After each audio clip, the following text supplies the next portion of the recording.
Bonjour, c'est Isabelle Gillet, votre conseil en harmonie d'espace chez Sérénité Habitat.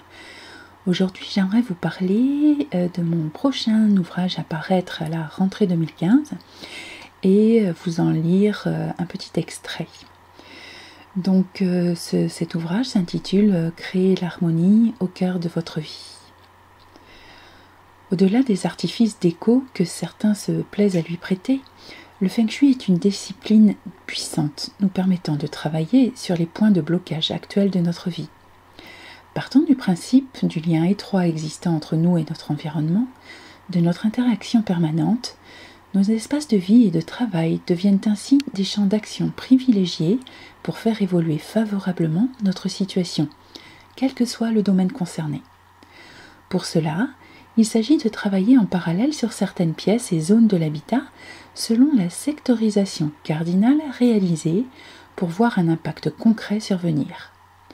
Ainsi, nous pourrons par exemple axer l'harmonisation sur le bureau et le secteur nord de la carrière pour faire avancer notre situation professionnelle.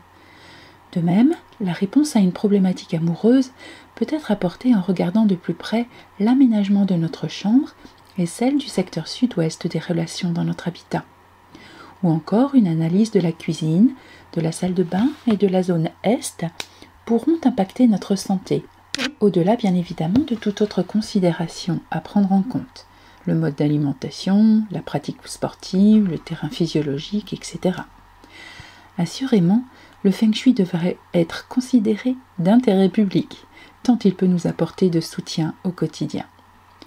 La vie n'est sans doute pas un long fleuve tranquille, mais elle peut clairement être facilitée et allégée par l'usage du Feng Shui et la mise en application de ses principes.